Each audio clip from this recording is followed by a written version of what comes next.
ng bayan, maasahan anumang panahon. Magandang araw po sa ating lahat. Narito ang update sa lagay ng panahon ngayong araw ng Linggo, September 22, 2024. Sa ngayon nga ay wala na tayong bagyong minomonitor sa loob ng ating area of responsibility.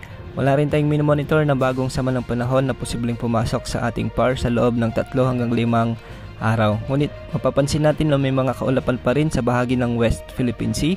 Ito ay yung habagat na patuloy na hinihila ni dating bagyong Igme. Dahil dito, makakaapekto pa rin ang habagat sa bahagi ng Ilocos Region, Batanes at Babuyan Islands. Ang mga lugar na ito ay makakaranas ng maulap na kalangitan na may mga kalat-kalat na pagulan at pagkidlat, pagkulog. Minsan ay makakaranas din ng mga moderate to at times heavy rains o minsan ay malalakas na pagulan, kaya posible pa rin ang mga biglang pagbaha at pagguho ng lupa. Dahil pa rin sa habagat, makakaranas naman ng bahagyang maulap hanggang sa maulap na kalangitan na may mga kalat-kalat na pagulan at pagkidlat pagkulog sa bahagi ng Cordillera Administrative Region at ang nalalabing bahagi ng Cagayan Valley. Ang mga lugar na ito ay posible ring makaranas ng mga severe thunderstorms, kaya may posibilidad pa rin ng mga biglang pagbaha at pagguho ng lupa.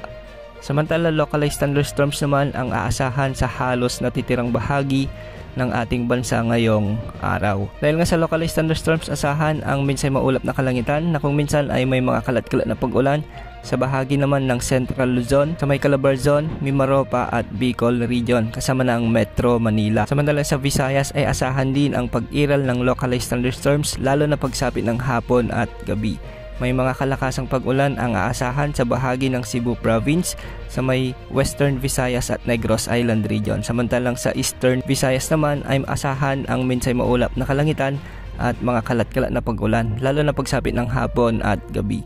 Samantalang sa Mindanao, magiging magandang panahon sa halos buong tanghali, ngunit pagsapit ng hapon ay may malawakang pag-ulan na dulot ng mga localized thunderstorms, lalo na sa Northern Mindanao, Sorsogon, sa may Davao Region, Caraga Region at ilang bahagi ng Zamboanga Peninsula. May mga pag-ulan ding inaasahan sa ilang bahagi ng Bangsamoro Region.